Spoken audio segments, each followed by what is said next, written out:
والصلاة والسلام والتحية والإكرام على أفضل الموجودات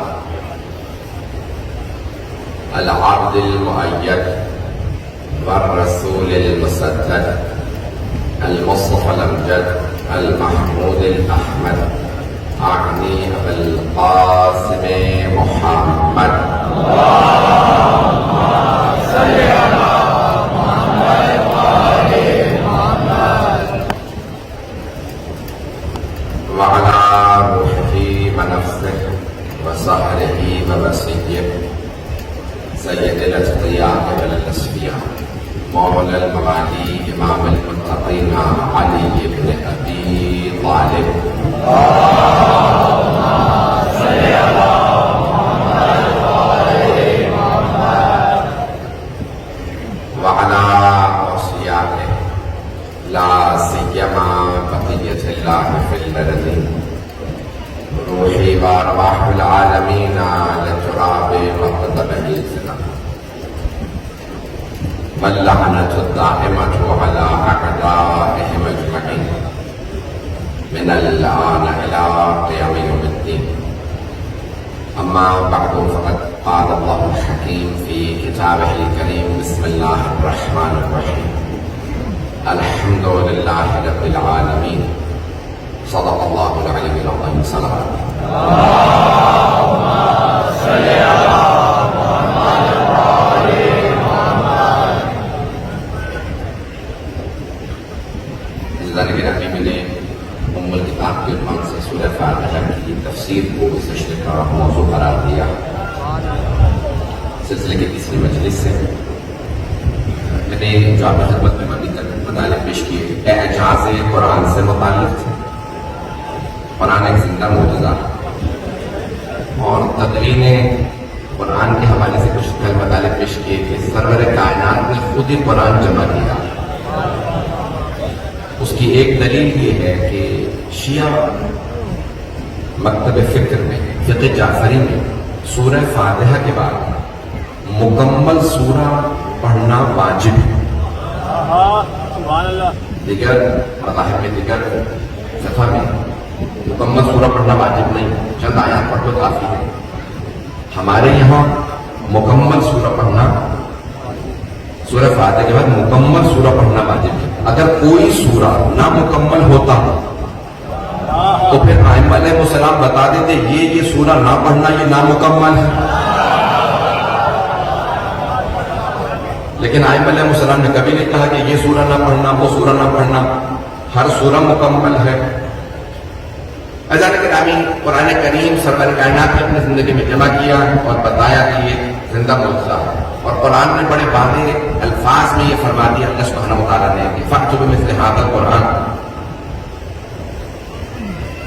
تم اس قرآن جیسی ایک کتاب بنا رہا جس سے چاہو اپنی مدد کے لیے بلا رہا، لیکن تم اس قرآن جیسا، اس قرآن کی کتاب جیسا کوئی کتاب نہیں بنا سکتے. آپ کے خیال میں اس زمانے کے لوگوں نے کوشش نہیں کی ہوگی؟ سب نے کوشش کی کہ اس کتاب جیسی ایک کتاب لکھنی ہے. ہم رسول خدا صلی اللہ انہیں شکست دے دیں گے، محمد کو شکست ہو جائے گی صلی اللہ علیہ وسلم. وہ کہتے ہیں، نام لیتے ہیں، میں کہہ رہا ہوں رسول اللہ، وہ کہتے ہیں انہیں شکست ہو جائے گی اگر ہم ایک کتاب بنا لیں قرآن جیسی. کوشش کرتے رہے. اللہ نے کہا میں آسان بنا دیتا ہوں. فاتحہ میں عشر سورہ میں مثل 10 سورے بنا لاؤ. قرآن میں 114 سورے ہیں، 10 سورے قرآن کے سوروں جیسے بنا، 10 سورے بنا. انہوں نے کوشش کی، نہیں بنا سکے. اللہ نے بہت آسان بنا دیا. پھر سورہ بقرہ میں اللہ نے آیت نازل فرمائی فَأْتُوا بِسُورَةٍ مِّن مِّثْلِهِ وَادْعُوا شُهَدَاءَكُم مِّن دُونِ اللَّهِ إِن كُنتُمْ، اگر تم جسے چاہو اللہ کے علاوہ اپنی مدد کے لیے بلا لو، اے مشرکو، اے کافرو، قرآن کے سوروں جیسا ایک سورہ بنا لاؤ. یہ چیلنج کہاں دیا جا رہا ہے؟ مکے میں. تھوڑی سی توجہ. چیلنج اللہ نے دیا مکے میں. پیغمبر پہلے مکے میں تھے، ہجرت کر کے مدینے کا، مکے میں ہیں. اللہ نے چیلنج دیا قرآن جیسی کتاب بنا لا. نہ بنا سکو تو 10 سورے، نہیں تو ایک سورہ بنا لو قرآن کے سوروں جیسا. تمام بڑے بڑے ادبا، شعراء، علماء مشرکین کے جمع ہوئے کہ بس ایک سورہ لکھنا ہے، لکھو. سب نے زور لگایا اور سب کے سب ایک دوسرے کی مدد کرنے لگے. کبھی کسی طرح سے ہمیں محمد کو شکست دینی ہے، بس ایک سورہ بنا لو. جب سب نہیں بنا سکے تو ایک بہت بڑا شاعر تھا، شاہ نامی شاعر تھا، وہ بولتا نہیں تھا. صرف سال کے ایک دن جب مکے میں عکاس کا میلہ لگتا تھا، سب جمع ہوتے تھے، عرب پورے حجاز مقدس سے سب مکے آتے تھے، تو وہ اپنی شاعری سناتا تھا. پورے سال نہیں، 364 دن خاموش رہتا تھا. کیوں؟ میں مکے کے جاہلوں سے بولوں کیوں؟ ان سے بات کر کے میری فصاحت کم ہو جائے گی، بلاغت ختم ہو جائے گی. تو بولتا نہیں تھا، پورے سال خاموش رہتا، صرف ایک دن بولتا. جب سارے کے سارے حجاز کے لوگ جمع ہو جاتے، سناتا میں نے یہ کلام کہا، یہ کلام کہا. تو سب نے، اس کی عادت تھی عصر کے وقت اپنے گھر سے چہل قدمی کے لیے نکلتا تھا. تو تمام شعراء، کیونکہ ایسے بھی شاعر تھے جو لکھنا پڑھنا نہیں جانتے تھے لیکن شاعر تھے. اگر پہنچ رہا ہوں، ایک جملہ کہہ کے آگے بڑھوں گا. تو قرآن زندہ معجزہ، زندہ معجزہ. ہر زبان میں دو چیزیں ہوتی ہیں، نظم اور نثر. نظم شاعری، نظم یہ جو میں بول رہا ہوں، پوئمز اور پروز، یہی کتنی زبانوں میں ترجمہ کروں؟ تو نظم ہے اور نثر. تو عربی زبان میں تین چیزیں ہیں، نظم ہے، نثر ہے اور قرآن. قرآن نہ نظم ہے نہ نثر ہے، دونوں سے بالا تھا. تو تمام کے تمام شعراء و ادباء جمع ہو گئے کہ ہمیں جواب دینا ہے. تو انہوں نے کیا کیا، ہر روز عصر کے وقت جب شاہ اپنے گھر سے نکلتا تو اپنا کلام لکھواتے. شاہ میں نے یہ نیا کلام کہا. وہ اپنا قلم ہاتھ میں رکھتا تھا، کیوں؟ بولتا تو تھا نہیں، فصاحت کم ہو جائے گی. بس ایک مرتبہ کسی کی بھی شاعری پڑھتا اور ہاتھ میں قلم ہوتا تھا، پڑھ کے ایک مرتبہ میں تصحیح کر دیتا. اس میں یہ غلطیاں، اسے ایسے لکھنا چاہیے تھا. بولتا نہیں تھا، صرف پڑھ کے ایک مرتبہ غلطیاں درست کر دیتا، تصحیح کر دیتا. سرور کائنات نے کہا جہاں خانہ کعبہ کے غلافوں پہ 7 معلقات، 7 بڑے شعراء کے کلام لٹکائے گئے ہیں، معلق ہیں، وہاں جا کے قرآن کا سب سے مختصر سورہ، سورہ کوثر لکھ کے لگا دو، تاکہ جو عرب آئے پڑھنا جانتا ہو تو پڑھے گا، نہیں تو پوچھے گا 7 تھے. یہ کس کا کلام ہے 7 معلقات کے مقابلے میں؟ تو سب کے سب کہتے ہیں یہ محمد نے چیلنج کے طور پہ بھیجا کہ وہ اللہ کا رسول ہے. سب پڑھتے سنتے. بسم اللہ الرحمن الرحیم، انا اعطیناک الکوثر فصل لربک وانحر ان شانئک ھو الابتر. اللہ کے رسول نے جب چیلنج کے طور پہ ایک سورہ دیا تو وہ بھی سورہ کوثر، کیونکہ جس بی بی کے شان میں سورہ نازل ہوا تھا اس بی بی کا جواب نہیں، اس سورہ کا بھی جواب نہیں. چلتے رہیے گا. ایک مرتبہ جناب سرور کائنات نے کہا یہ سورہ لکھ کے لگا دو خانہ کعبہ کے اندر. کچھ لوگوں نے کہا یہ اتارو. ابو سفیان، عتبہ، شیبہ، ابو جہل سب جمع ہوئے اور کہا کہ بھئی ہمیں جواب چاہیے. انہوں نے سورہ اتارا اور شاہ کے پاس لے گئے. کچھ لوگوں نے اپنا کلام دکھایا، شاہ نے ایک مرتبہ قلم نکالا، تصحیح کی، آگے بڑھا. کسی دوسرے نے اپنا کلام دکھایا، یہاں تک ایک مرتبہ کسی نے سورہ کوثر سامنے رکھا. شاہ نے قلم اٹھایا، جلدی سے سورہ پڑھا. جب لکھنا چاہا تو کچھ لکھ نہیں سکا. اس نے دوبارہ سورہ کوثر کو پڑھا، دوبارہ سوچا اس میں غلطی نظر نہیں آ رہی. جب تیسری مرتبہ اس نے سورہ کوثر کو پڑھا تو پڑھنے کے فوراً بعد بول اٹھا جو بولتا نہیں تھا، ما ھذا من کلام البشر، یہ بشر کا کلام نہیں ہے، یہ ما فوق البشر کا کلام ہے، مجھے اس میں خطا نظر نہیں آ رہی. ایک مرتبہ ابو سفیان نے کہا کلام چھپا لو، شاہ کو جواب نہیں آ رہا. جب شاہ کو جواب نہیں آ رہا تو کسی سے جواب نہیں بنے گا. تو ابو سفیان سے سب نے کہا جب جواب محمد نے مانگا سورہ کا جواب دو، اب کیا کریں گے؟ کہا میرے گھر چلو. دارالندوہ میں اس کا گھر. کراچی کی زبان میں پنچایت کہتے ہیں. مجھے کسی نے کہا، میں کسی بچے سے پوچھ رہا تھا کہ اس کا ترجمہ کیا کہ پنچایت ہی کہتے ہیں، جو آپ بتا رہے ہیں. تو اس کے گھر میں پنچایت لگتی تھی، سارے کے سارے سردار جمع ہوتے تھے. سردار قریش کے جتنے سردار تھے ابو سفیان کے گھر میں جمع ہوتے، سب جمع ہو کر اس نے کہا جواب لکھیں گے. کہا جواب تو اب نہیں بن سکتا. ابو سفیان نے کہا اب جواب نہیں بن سکتا. جب سب شعراء نے گھٹنے ٹیک دیے، محمد کا جواب نہیں ہے.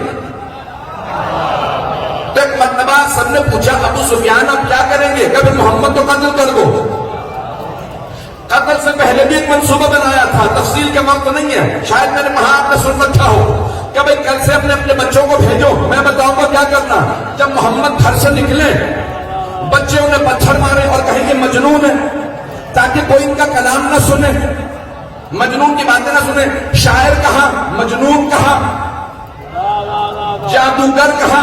بھئی 3 الزامات لگے پیغمبر پہ، یہ شاعر ہے، جادوگر ہے یا مجنون. بچوں نے پتھر مارے بچوں کو.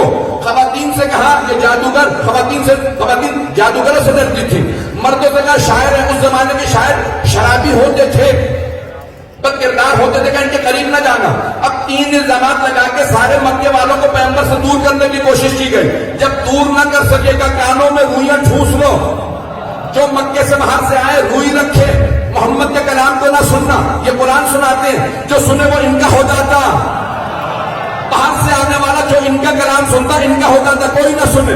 اب پتہ چلا جب کسی کے علم کا جواب نہ ہو تو سازشیں کی جاتی ہیں.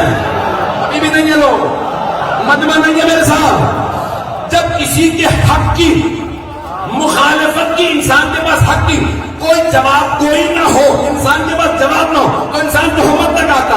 عزاداری پہ بھی 3 تہمتیں لگی. بچوں کو دور کرنے کے لیے کہا گیا دیگ میں ڈال دیتے ہیں. خواتین سے کہا شام غریبہ میں نہ جانا. مردوں سے کہا علم نہ دیکھنا، نکاح ٹوٹ رہا.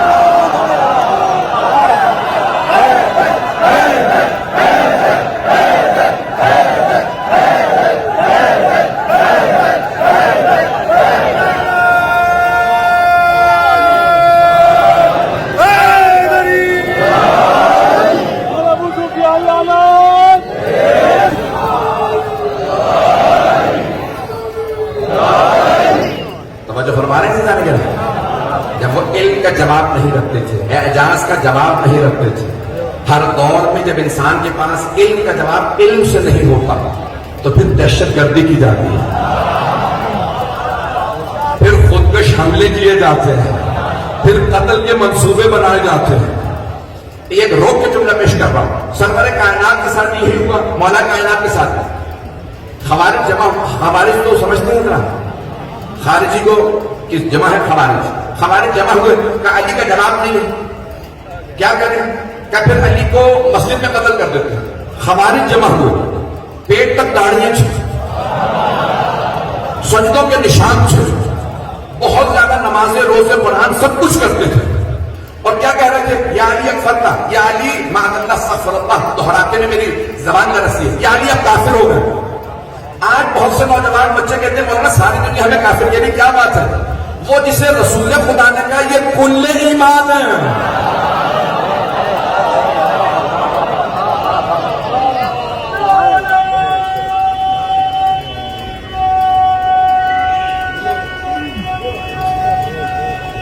ماشاءاللہ حیدری توجہ کرتے رہیے گا. تو قرآن زندہ معجزہ جناب امین کے خلاف کیا منصوبہ بنایا؟ مسجد میں اس نے کیوں مارا؟ کبھی آپ نے سوچا؟ عبد الرحمن ابن ملجم اس ملعون نے غلاف کعبہ پکڑ کے قسم کھائی تھی، مقدس رات میں ماروں گا، شب قدر مقدس جگہ پہ ماروں گا. اعمال کرنے کے بعد ماروں. کسے؟ مولا کائنات کو. کیوں؟ کیونکہ نیک کام کر رہا ہوں. اگر آج مسجدوں میں حملہ ہو،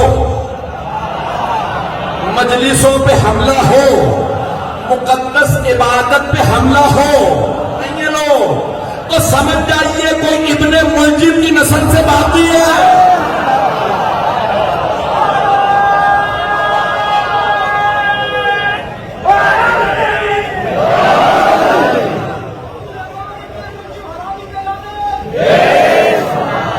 توجہ میرے ساتھ رکھیے گا سمجھانے کے نام بات پہنچ رہی ہے میری. اب سرور کائنات نے کہا زندہ معجزہ ہے قرآن کریم. وہ علم کا جواب علم سے نہیں لا سکے. میں جو انجولی میں پڑھ رہا ہوں وہاں پہ حکمت میرا موضوع ہے، دین و حکمت، وہاں میں پیش کروں گا، لیکن ایک اشارہ کر رہا ہوں. سارے کے سارے عرب ابو الحکم حکمت کا باپ کہتے تھے ابو جہل کو. نہیں ہے بہت کا زیادہ نہ بھولائیے گا موضوع. ابو جہل، رسول خدا نے کہا ابو جہل. رسول خدا سے پہلے کسی نے کبھی اسے ابو جہل نہیں کہا تھا. نام تھا عمر، عین میم رے واو. کیونکہ عمر سے تشبیہ ہو جاتی تھی تو اس لیے آخر میں واو لگایا گیا تاکہ عمر اور عمر میں فرق رہے.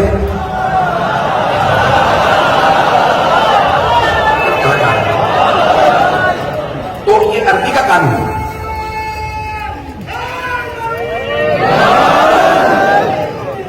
عربی کا قانون یہ ہے، بہت سے ہمارے لوگ پڑھتے عمرو، لفظ غلط ہے. عمر ہے، عین میم رے واو. عمر ابن عبد ود، اس کا نام بھی عمر تھا. واو لگا دیتے ہیں تاکہ تفریق رہے، انسان کو دھوکہ نہ کہ نام کیا. یہ عربوں کا قانون ہے، عربی ادب کا قانون ہے، پتہ نہیں آپ لوگ کہاں پتا ہے. تو توجہ میرے ساتھ رہے گا. لیکن عمر اس کا نام تھا اور سردار تھا، قابل ترین آدمی تھا. سب اسے ابو الحکم کہتے تھے. حکمت کا باپ، دانائی کا باپ. رسول خدا نے کہا نہیں، یہ دانائی کا نہیں، جہالت کا باپ.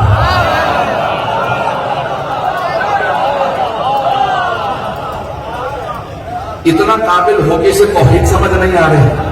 رسول خدا کو دیکھ کے مان نہیں رہا. جو دیکھ کے پیغمبر کو نہ مانے، پیغمبر نے جو دیکھ کے معصوم کو نہ مانے، وہ جتنا بھی پڑھا لکھا ہو ابو جہل ہے. چاہے پیغمبر کو دیکھے، چاہے حسین کو کربلا میں دیکھے.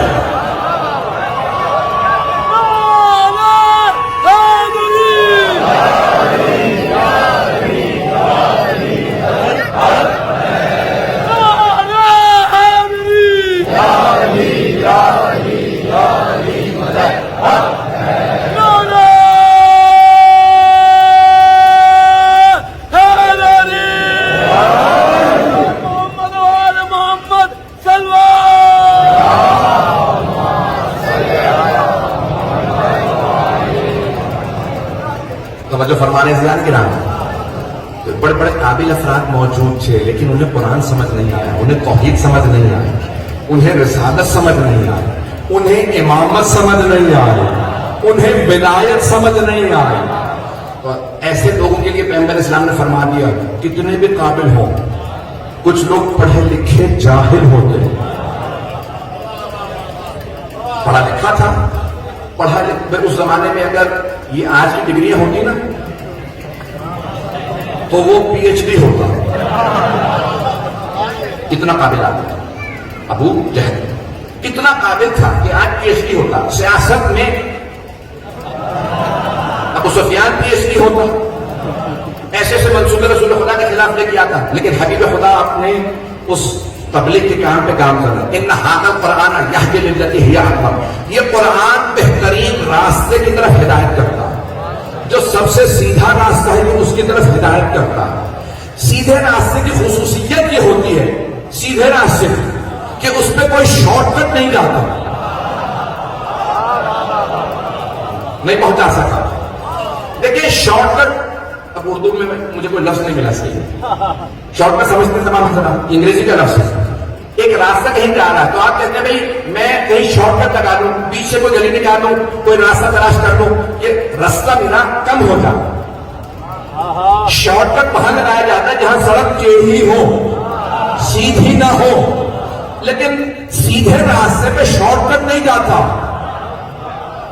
ہر وہ آدمی جو صراط مستقیم پہ شارٹ کٹ لگائے، سمجھ لو صراط مستقیم سے ہٹ گیا، نہیں پہنچا سکا، پھر بھی نہیں پہنچا سکا. جب سیدھا راستہ ہونا کوئی پوچھے کہاں جانا، سیدھے راستے پہ راستہ پوچھنے کی ضرورت نہیں ہوتی. جانا کہاں، کہیں نہیں، سیدھے. تو مڑنا کہاں، مڑنا ہے ہی نہیں. سیدھے راستے پہ ہدایت کی ضرورت نہیں ہوتی. جب راستہ ٹیڑھا میڑھا ہو تو انسان کو ہدایت کی ضرورت ہوتی ہے. ہدایت کے دو طریقے ہیں، اراءۃ الطریق اور ایصال الی المطلوب. منطق کی روح سے ایصال الی المطلوب، میں نے ٹیکنیکل بحث شروع کی ہے، میرا ساتھ دیجیے گا. ایصال الی المطلوب، مثال کے طور پہ میں یہاں قریب سے آیا ہوں، 15-20 منٹ کا راستہ، تو مجھ سے پوچھے بھی اس جگہ پہ جانا، تو میں کہوں گا میرے ساتھ ہی چلیے، میں بھی اسی مجلس میں جا رہا ہوں. تو مطلوب تک پہنچانا یہ ہے ایصال الی المطلوب، مقصد تک پہنچانا، ہدف تک پہنچانا، یہ ہدایت ہے۔ دوسرا، کوئی آدمی اسے کسی اور جگہ کا راستہ پوچھے، میں کہوں بھائی یہاں سے نکلیں گے، الٹے ہاتھ میں مڑ جائیے گا، سڑک کے استقامت سے دائیں مڑ جائیے گا، جب مین روڈ پہ چلتے رہیں گے وہاں سے ایسے ایسے پہنچیں گے اور آپ اس جگہ پہ پہنچ جائیں گے۔ اسے کہتے ہیں اراءۃ الطریق، راستہ دکھانا۔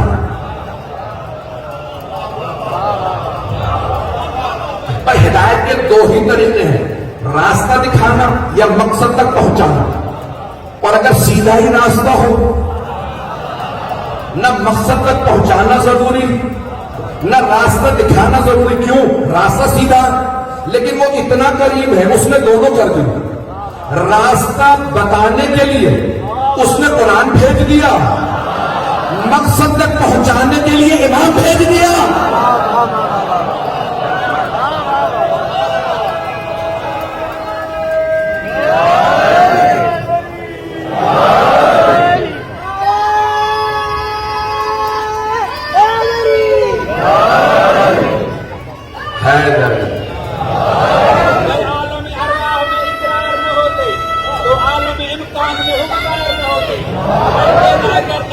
حضرت نوح بھی تو رہتے وہ اس بار کبھی اس بار نہ ہوتے، بچتے نہ ہلاکت سے محمد کے صحابی، گر میرے علی ان کے مددگار نہ ہوتے۔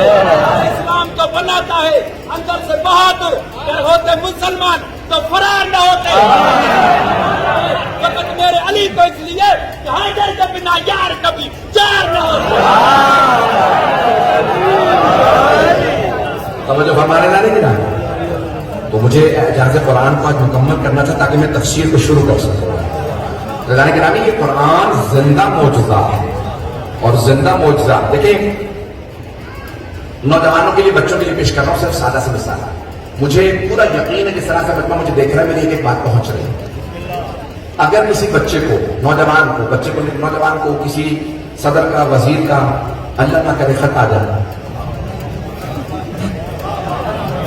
پہنچا پائے؟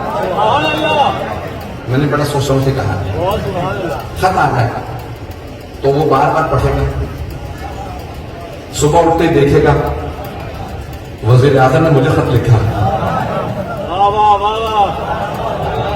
ہر آدمی کو دکھا کے دیکھیے وزیر اعظم نے میرے نام خط لکھا، بار بار خود بھی دیکھے گا، یاد بھی ہو جائے تو دیکھتا رہے گا۔ خط وزیر اعظم سے آیا، کوئی بادشاہ، صدر کوئی خط لکھے تو انسان بار بار دیکھے گا، اسے بار بار پڑھے گا، یاد بھی ہو جائے تو پڑھتا رہے گا۔ اور اگر اللہ نے کوئی خط لکھا ہو اور نام قرآن ہو اور کوئی جوان صبح اٹھ کے نہ کھولے، بار بار کھول کے دیکھیں، پڑھنا بھی سکتے ہوں، کھولے اللہ نے خط لکھا، بار بار اللہ نے کیا کہا، یا ایھا الذین آمنوا، اے ایمان والو، اللہ نے آپ سے خطاب کیا۔ اگر گرامی اس میں 114 سورے ہیں جہاں بار بار اتنے فضائل سن کے آپ خوش ہوتے ہیں۔ مجھے پتہ نہیں میری بات بہت رہی ہے نہیں بہت رہی ہے، آپ مولا علی کے فضائل سن کے خوش ہوتے ہیں، پڑھ کے بھی خوش ہوا کیجیے۔ میں نے پہلی مجلس میں کہا تھا اللہ نے تمام انبیاء کو جیسے تقاضے تھے ویسے معجزات دی۔ جناب موسیٰ کو جیسے تقاضے، جناب عیسیٰ کو، سرور کائنات کے زمانے میں دو چیزوں کا زور تھا، عربی زبان کا، تلوار کا۔ ان کی زبان کا جواب قرآن، تلوار کا جواب آئیے سب کے ذہنوں میں ہے۔ تب اللہ سے ایک آیت قرآن کریم کی پیش کر رہا ہوں تاکہ اعجاز قرآن کا موضوع مکمل ہو جائے۔ مجھے بسم اللہ کی تفسیر کو شروع کرنا، ابھی تک تفسیر سے نہیں آ سکا۔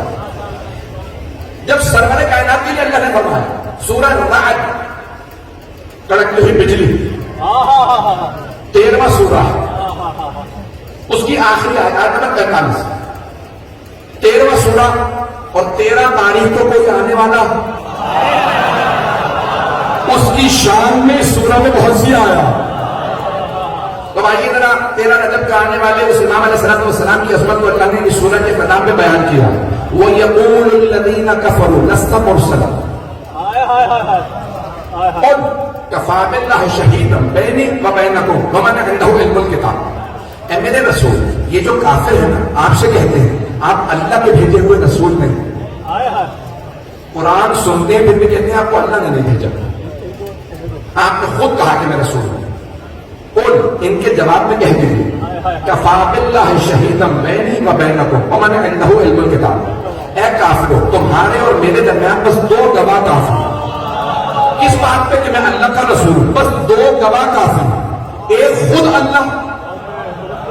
اللہ فرما رہا، ایک میں کافی ہوں، دوسرا وہ جس کے پاس پوری کتاب کا علم ہے، اگر پہنچ جائے جس کے پاس پوری کتاب کا علم ہے۔ مسجد کوفہ مولا متقیان خطبہ دے رہے ہیں، خطبہ دیتے دیتے ایک آدمی مسجد سے کھڑا ہو گیا کہ کیا علی قرآن کریم میں اللہ نے سینکڑوں آیات آپ کی شان میں نازل کی ہیں، یہ بتائیے ان تمام آیات میں آپ کو اپنی شان میں نازل ہونے والی کون سی آیت سب سے زیادہ پسند ہے؟ میرے مولا نے یہ نہیں فرمایا کل تک کی مہلت دے میں ذرا قرآن دوبارہ دوہرا لوں، یہ مجموعہ دیکھیں، اگر میں آپ میں سے بھی کسی سے کہوں نا آپ کو اپنی کون سی خوبی پسند ہے تو آپ آدھا گھنٹہ 20 منٹ لے لیں گے سوچنے پہ کہ مجھ میں اتنی خوبیاں ہیں، کون سی خوبی سب سے زیادہ پسند ہے؟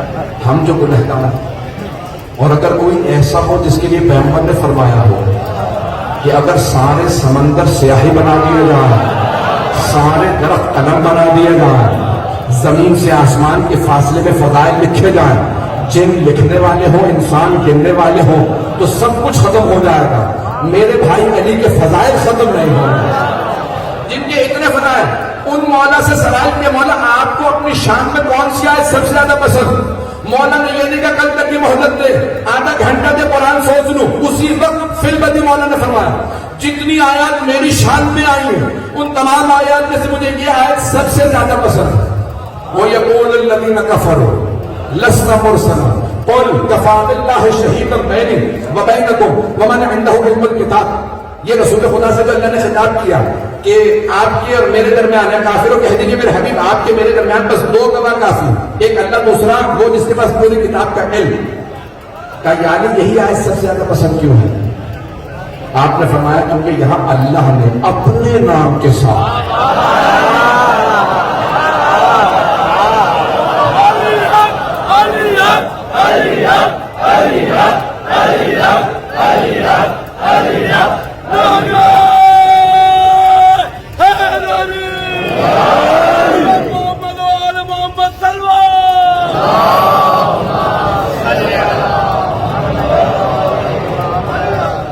جو فرمایا تھا کہ یہ قرآن کریم جگہ جگہ جناب حبیب کے فضائل بتاتا ہے، صرف سننے پہ اکتفا نہ کریں، پڑھیں، اس قرآن کو پڑھیں، اور اگر کوئی پڑھنا نہ جانتا واحد دنیا کی کتاب ہے جسے پڑھنا بھی ثواب ہے، سننا بھی ثواب ہے، دیکھنا بھی ثواب ہے۔ جب چھوٹے امام سے کسی نے کہا مولا میں نے قرآن حفظ کر لیا، آپ کہتے ہیں دیکھ کے پڑھو، تو کیا ابھی بھی دیکھ کے پڑھو؟ مولا نے کہا صرف دیکھ کے نہیں، اونچی آواز سے دیکھ کے پڑھو۔ کہا مولا کیوں اونچی آواز سے دیکھ کے پڑھو؟ تاکہ کہا پڑھنے کا ثواب بھی ملے، سننے کا ثواب بھی ملے، دیکھنے کا ثواب بھی ملے۔ قرآن دیکھنا بھی ثواب ہے۔ ایک سخت جملہ نوجوانوں اور بچوں کے لیے، بزرگوں سے معذرت کے ساتھ، ایک بہت بڑے استاد ہمارے ہمیشہ کہتے تھے اگر کوئی آدمی پوچھے میرا 12ویں امام سے کیسا تعلق واسطہ ہے تو اس سے کہو ذرا دیکھ کے قرآن سے کیسا تعلق ہے، کیوں؟ یہ قرآن صامت ہے، وہ قرآن ناطق ہے۔ احترام کرتے ہو قرآن کا، تعظیم کرتے ہو، اسے مانتے ہو، کبھی جھوٹی قسم نہ کھانا قرآن کی، اس کی تعظیم کرنا، اسے بار بار پڑھنا، دل سے لگا کے رکھنا۔ امت میں کچھ ایسے لوگ آئے کہ جب جنگ ہوئی نا مولا علی سے، انہوں نے قرآن میزوں پہ اٹھایا، ایسا ہوا جنگ صفین میں انہوں نے قرآن میزوں پہ اٹھایا، تو یعنی قرآن کا واسطہ جنگ روک دے۔ چلو انہوں نے قرآن اٹھائے تھے، مولا کے ساتھ آنے والے کے لیے یعنی سامنے قرآن ہے، آپ جنگ نہیں روک رہے۔ مولا نے کہا اگر یہ قرآن مانتے ہوتے میرے مقابلے میں نہ آتے ہو۔ کہا یا علی سامنے قرآن ہے، مولا نے کہا ان سے قرآن لے لو، یہ قرآن کو نہیں مانتے۔ تم مانتے ہو تمہیں دکھا کے دھوکہ دے رہے ہیں. یہ قرآن دکھا کے تمہیں دھوکہ دے رہے ہیں. یہ قرآن کو نہیں مانتے. تم قرآن لے لو, جنگ جاری رکھو. نہیں یار یہ قرآن کا ہمیں واسطہ دے رہے, جنگ روکو. مولا نے کہا دیکھو یہ قرآن صامت ہے, خاموش قرآن ہے. صامت یعنی خاموش. کہ یہ قرآن صامت ہے, میں قرآن ناطق ہوں. نہیں سارا بات نہیں ہے. کون سا قرآن افضل ہے, صامت یا ناطق؟ یہ خاموش قرآن ہے, بولتا ہوا قرآن ہے, جیتا جاگتا قرآن ہے. قرآن اس کی گواہی دیتا ہے. میری تفسیر سمجھنی ہو تو اس سے سمجھو, میں صرف قرآن ہوں, یہ قرآن بھی تفسیر بھی.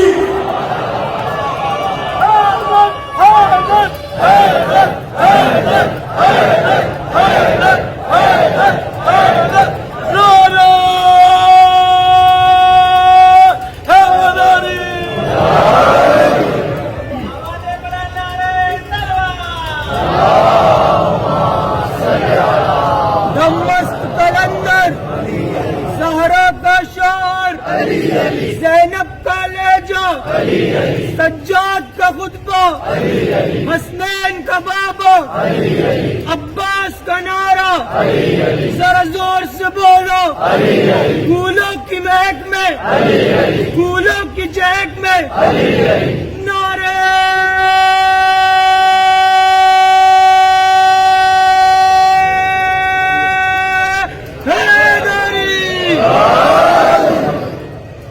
فرمانے میرے بھائی عزیزان گرامی, یہ قرآن زندہ موجودہ ہے.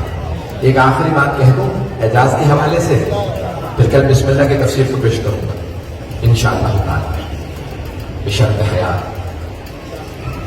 آج سب لوگ کہتے ہیں اے کاش میں رسول خدا کے زمانے میں ہوتا, اے کاش میں جناب امیر کے زمانے میں ہوتا, اے کاش میں مولا حسن کے زمانے میں ہوتا, اے کاش میں مولا حسین. ایسا ہے؟ میں بھی کہتا ہوں, دن رات کہتا ہوں, دعائیں مانگتا ہوں کاش ہوتا, اپنی جان قربان کرنا, ان کے قدموں میں اپنا سر رکھنا, میں ان کی قدم چومتا.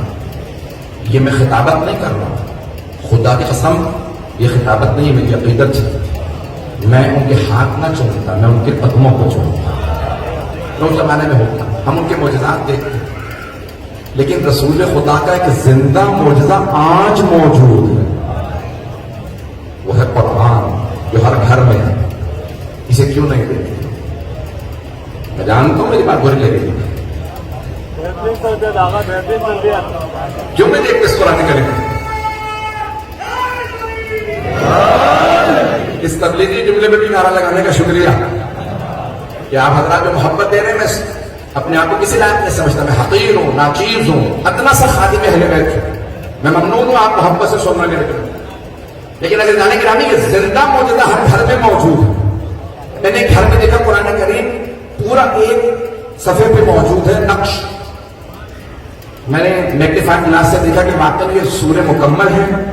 میں نے بھی اپنے گھر میں ویسے نقش لگایا.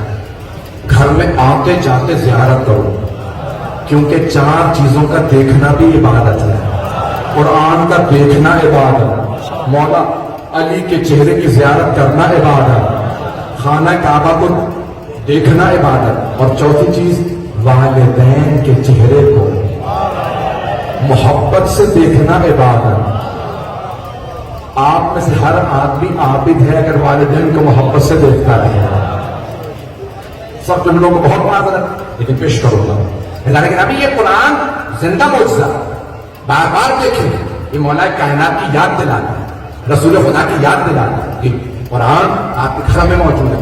احترام دے سے بغیر وضو کے قرآن کو چھو نہیں سکتے. فقہی مسئلہ, جلد کو پکڑ سکتے ہیں, لکھائی کو نہیں چھو سکتے. آخری جملہ پیش کر رہا ہوں, اس کے بعد مساج کیا آتا ہوا 2 سے 4 منٹ کی زحمت. قرآن لا یمسہ الا المطہرون, سورہ واقعہ اٹھا کے دیکھیے. لا یمسہ, کوئی مس نہ کرے قرآن کو سوائے اس کے کہ جو پاک ہو. الا المطہرون, اسی لیے کہا جاتا ہے وضو طہارت ہے. توجہ, وضو غسل طہارت ہے. اگر غسل نہ ہو, وضو نہ ہو, قرآن کو چھونا حرام, گناہ ہے. بغیر وضو کے قرآن کی لکھائی کو مس بھی نہیں کر سکتے. نہیں ہے مجمع. جب تک انسان پاک نہ ہو تو قرآن کی لکھائی کو چھو نہیں سکتا, کیونکہ قرآن ہے پاک. جب قرآن ثابت کو کوئی پاک نہ ہو تو چھو نہیں سکتا. اب سمجھ میں آیا, قرآن ناطق کو سمجھنے کے لیے شجروں کا پاک ہونا.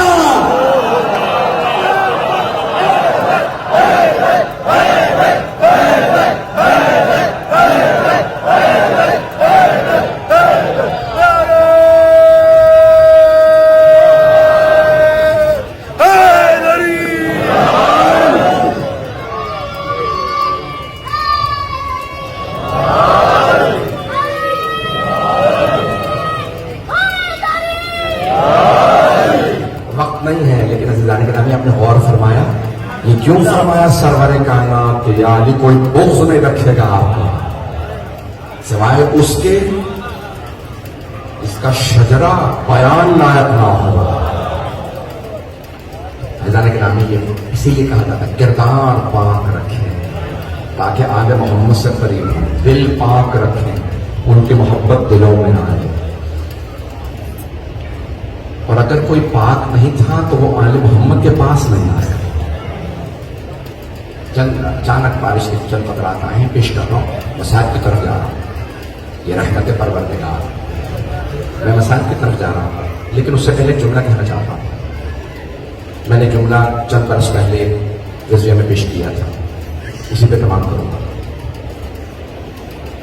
تمام اس کو اپنے ذہن نشین کرنے سن لیتے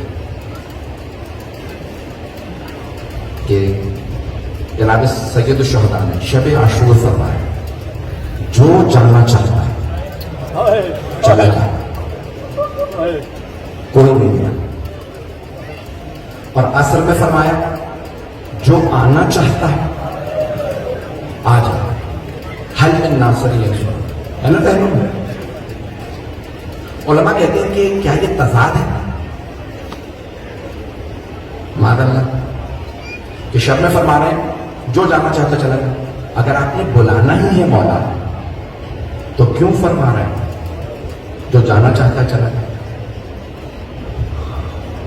اور فرمائے اگر آپ نے بلانا تھا نا اصل میں تو کیوں کہہ رہے ہیں شب میں جو جانا چاہتا چلا جائے؟ تو مولا فرمائیں گے. مرحوم شیخ جعفر شوشتری نے اپنی کتاب مولا کے فضائل میں جو لکھی نا 700 صفحے پہ, اس میں بیان کی. وہ کہتے ہیں مولا نے اپنوں میں شب عاشور فرمایا جو جاننا چاہتا ہے چلا جائے, کوئی نہیں ہے اپنوں میں. کیوں؟ کیونکہ قیامت تک اللہ, انبیاء, ملائکہ اور مومنین جو میرے ساتھ شہید ہوں گے ان پہ سلام بھیجیں گے. کوئی ایسا نہ ہو جو سلام لائق نہ ہو تو وہ چلا جائے. اور عصر میں اپنے دشمنوں میں فرمایا جو آنا چاہتا ہے آ جائے, کوئی نہیں آیا. کیوں؟ مولا نے کہا ایسا نہ ہو کہ ان دشمنوں میں کوئی ایسا رہ جائے جو لعنت لائق نہ ہو. کیوں؟ قیامت تک تمام دشمنان حسین کے اللہ, اس کا رسول, تمام فرشتے, تمام ملائکہ, مؤمنین, متقین, صالحین سب لعنت بھیجتے رہے. تو دشمنان امام حسین علیہ السلام کے سارے دشمنوں پہ لعنت چاہیے. تو اللہ نے کہا مولا حسین کا جو آنا چاہتا ہے کوئی نہیں آیا. تو مولا یہ سمجھا رہے ہیں میرے والوں میں کوئی برا نہیں ہوتا تو چلا جاتا, میرے دشمنوں میں کوئی اچھا نہیں ہے ہوتا تو آ جاتا. بس پہنچ گئے حضرات. تو مولا حسین نے اس انداز سے فرمایا جو آنا چاہتا. اب ایک ایسی ہستی تھی جو مولا کے پاس نہیں تھی, یعنی مولا اپنے علم امامہ سے جانتا, نام ہے حضرت حر. حضرت حر یزیدی لشکر میں تھے, عمر سعد کے ساتھ. عمر سعد بہت ہی ملعون انسان تھا, بلکہ انسانی نہیں تھا, درندہ تھا. میں بہت معذرت چاہوں گا, سب بارش شروع ہو چکی ہے, مکمل کر لوں مسائل. میں بھی آپ کے ساتھ ہی بیٹھا ہوں, بس میرے بھائی مولا آپ سب لوگوں کو سلامت کریں. قسم زحمت تمام. تو جناب سید الشہداء جانتے ہیں علم امام سے ایک ایسا ہے جو ان شہداء میں لیکن ابھی آیا نہیں. بہت سے علماء کہتے ہیں اسی لیے آپ نے 9 محرم کو جناب عباس سے کہا ذرا ان سے کہو ابھی جنگ نہ کریں, تم نے مجھے مارنا کل مار دیں. ابھی کچھ لوگ پہنچے نہیں. حضرت ہو 9 محرم گزار کے, شب عاشور گزار کے, شب عاشور حضرت ہو نے ایک جملہ سنا, کسی چھوٹی سی بچی کی آواز آ رہی ہے العطا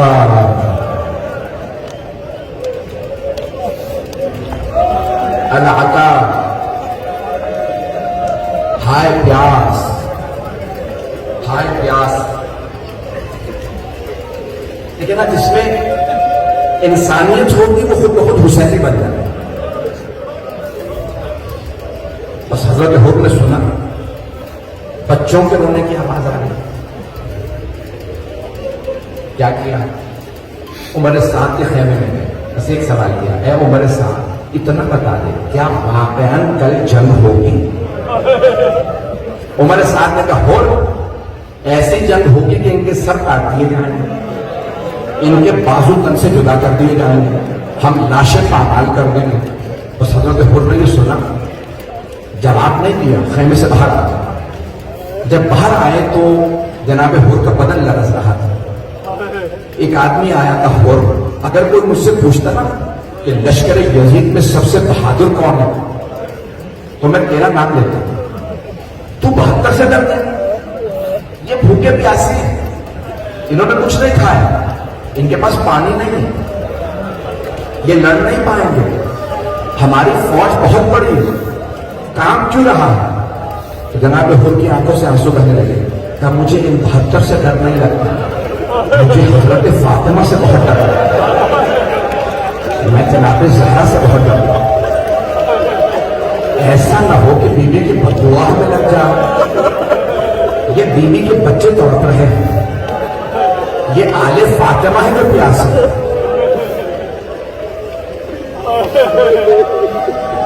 حضرت حر کو بیوی سے بڑی عقیدت تھی, بیوی کی بہت عظمت کا قائل تھی. جناب سید ہے نا روایت میں ہے کہ 2 محرم کو جب پانی پلایا تھا مولانا حسین علیہ السلام نے پورے 1000 لشکر کو گھور کے, جب نماز کا وقت ہوا مولانا نے کہا ہو نماز کا وقت ہو گیا, ظہر کا وقت ہے, تو اپنے لشکر کے ساتھ وہاں نماز پڑھ لے, میں اپنے انصار کے ساتھ یہاں. تو جناب حر نے ایک مرتبہ مولانا حسین علیہ السلام کو دیکھا, کہا حسین آپ کے ہوتے ہو میں نماز پڑھاؤں گا, ہم سب آپ کے پیچھے نماز پڑھیں. مولانا نماز پڑھائی, جانتے ہیں نا کہ یہ اتنی عقیدت رکھتا ہے. نماز پڑھائی مولانا نے اپنے زلجنا پہ سوار ہوئے, جیسے ہی لجام فرس میں ہاتھ ڈالا حر آگے بڑھے اور امام حسین کے گھوڑے کے لجام میں ہاتھ ڈالا. کہا حسین میں جانے نہیں دوں گا, مجھے عبید اللہ نے زیاد نے بھیجا گرفتار کرنے کے. تو مولانا نے مرتبہ جناب حر کو دیکھا, کہا لیکن کلام کا یہ شرط, حر آرام سے بات کر, تو اکیلا ہے, میرے ساتھ میری بہن ہے. اور پھر دوسرا جملہ کہا فقلت تو مک, تیری ماں تیرے غم میں بیٹھے, تو جانتا نہیں تو نے کس کا راستہ روکا. کچھ دیر تک حضرت حر مولانا حسین کو دیکھتے رہے اور جانتے کیا فرمایا, ایک مرتبہ دیکھنے کے بعد کہا حسین اگر پورے عراق میں مجھ سے کسی نے میری ماں کا نام لیا ہوتا میں اسے یہی جملہ پلٹا دیتا, لیکن میں کیا کروں, آپ کی ماں فاطمہ, آپ فاطمہ کے نام. علماء نے بڑی بحث کی کہ مولانا علیہ السلام جانتے ہیں کہ یہ شہداء میں ہے, یہ میرا ساتھ دے گا, تو پھر کیوں کہا تیری ماں تیرے گھر میں بیٹھی؟ کہا مولانا نے اسی لیے کہا تاکہ حضرت حر کو سوچنے پہ مجبور کرے. جب حر نے سنا نا اپنی ماں کا نام تو فوراً سوچنے لگے, کہوں حسین سے آپ کی ماں؟ کہا نہیں, یہ تو فاطمہ کے لال ہے. 2 محرم کو سوچنا شروع کیا, 9 محرم تک سوچتے رہے. اب 9 محرم کو فیصلہ کیا نہیں میں یزید کے ساتھ نہیں رہوں گا, میں حسین کی طرف جاؤں گا. اب جب جانے لگے نا تو جناب حر اپنی آنکھوں میں آنسو بدن لرز رہا. اگر دیکھ سکتے میرے دیکھیے گا, نہیں تو کربلا چلیے گا آنکھیں بند کر کے. ایک مرتبہ ایک آدمی نے کہا، اپنا گھوڑا لے جا رہا ہے، جناب حور نے سوال کیا کہاں جا رہے ہو؟ اس نے کہا حور دیکھتے نہیں اتنی گرمی، میں گھوڑے کو پانی پلانے جا رہا ہوں۔ جناب حور نے کہا گھوڑے اور اونٹ پانی پی رہے ہیں، فاطمہ کی پوری نسل پیاسی ہے، اور تو نے روکا تھا، تو حسین کا مجرم ہے۔ بس یہ کہنا تھا جناب حور کا، بس جناب حور کے آنسو بہنے لگے، تیزی سے چلنے لگے امام حسین کے خیمے کی طرف۔ جیسے مولا حسین کی طرف بڑھے نا، جناب حور کا بیٹا علی بن حور، بھائی غلام، اس نے لکھا بھائی اور غلام۔ بیٹے نے پوچھا بابا کہاں جا رہے ہیں؟ کہا بیٹا میں جہنم سے نکل کے جنت میں جا رہا ہوں، جنت حسین کے پاس ہے۔ کہا بابا جنت میں تنہا جا رہے ہیں؟ کہا بیٹا چلنا چاہتے ہو تو میرے ساتھ جنت چلنا۔ جب جانے لگے نا تو اچانک جناب حور نے روکا، اب ضرور میری طرف دیکھیے گا۔ جناب حور نے بیٹے سے کہا بیٹا میرے ہاتھوں کو باندھ۔ کہا بابا کیوں؟ کہا ان ہاتھوں نے حسین کی سواری کی لگام میں ہاتھ ڈالا، یہ ہاتھ مجرم ہے، رومال باندھا۔ کہا بیٹا میری آنکھوں میں پٹے باندھ۔ کہا بابا جان کیوں؟ کہا بیٹا ان آنکھوں نے حسین کو غضب سے دیکھا۔ پورے لشکر یزید پہ ایک ہستی کا بہت روک تھا، وہ ہے حضرت عباس۔ جیسے ہی حضرت حر کو آتا دیکھا، مولا حسین علیہ السلام نے آواز دی عباس مہمان آ رہا، آپ خود جائیے استقبال کیجیے۔ جناب حر کو آواز آئی کوئی ہستی آ رہا، آنکھوں پہ پٹی ہے، سوال کیا بیٹا کون آ رہا؟ کہا بابا عباس ابن علی آ رہا ہے۔ حضرت عباس کا بہت روک تھا، تو جناب حر نے فوراً کہا بیٹا عباس ابن علی کو بتا دو ہم جنگ کے لیے نہیں آ رہے، ہم توبہ کے لیے آ رہے ہیں۔ جناب عباس نے فرمایا حر میں استقبال کے لیے آ رہا ہوں۔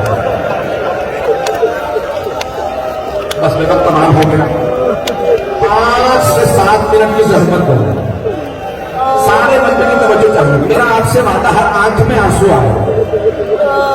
جناب حر نے فوراً اپنے ذہن میں سوچا کہ پیاسا کنویں کے پاس نہیں آیا، کنواں پیاسے کے پاس آ گیا، حضرت عباس علیہ السلام۔ تو کیا کیا جناب عباس نے؟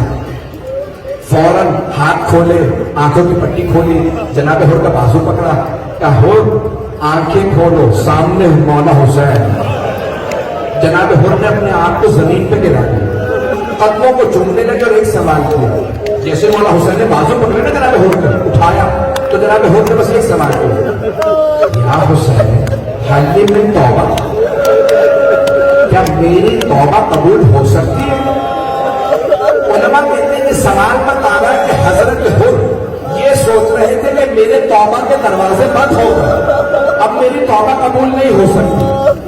اب میرا جملہ سمجھے گا، جانتے مولا حسین نے کیا فرمایا؟ مولا نے ایک مرتبہ جناب حر کو پکڑا، سیدھا کھڑا کیا، قدموں سے اٹھایا، سینے سے لگایا اور ایک جملہ کہا حر جا میں نے تجھے معاف کیا، حر میری ماں فاطمہ نے تجھے معاف کیا، حر میرے بابا علی مرتضیٰ نے تجھے معاف کیا، حر میرے نانا رسول خدا نے تجھے معاف کیا، حر میرے اللہ نے تجھے معاف کیا۔ اب ایک مرتبہ جناب حر نے مولا کی بارگاہ میں عرض کی، بس 5 سے 7 دینا ہے، کہا مولا آپ نے اگر مجھے معاف کر دیا ہے نا تو سب سے پہلے مجھے جنگ کی اجازت ہے۔ مولا نے فرمایا حر آپ ہمارے مہمان کو پانی پلایا جاتا ہے، حر ہمارے پاس پانی نہیں ہے۔ جناب حر کے آنسو بہنے لگے، کہا مولا اب مجھے پانی کا تذکرہ نہ کیجیے، مولا 2 محرم کو میں نے خیمے اٹھوائے تھے، مولا مجھے معاف کر دیں۔ ایک پانی کا بڑا صدمہ تھا حضرت حر کو، دوسرا کس بات کا؟ کہا ٹھیک ہے حر اجازت ہے آپ پہلے جا سکتے ہیں۔ اب مولا جب میں نے آپ کا راستہ روکا تھا تو آپ نے کہا تھا آرام سے بات ہے، تو تنہا ہے میرے ساتھ میری بہنیں۔ مولا کیا ممکن ہے میں آپ کی بہنوں سے معافی مانگ لوں؟ مولا حسین علیہ السلام نے مطلب حضرت حر کو دیکھا، دیکھا عباس حر کو زینب کے خیمے کے باہر کھڑا کر دو۔ جناب حر آئے، جہاں بیویاں تھیں نا وہاں باہر کھڑے ہو گئے، گھوڑے پہ سوار ہے، سر پہ خول زنا پہن رکھی ہے،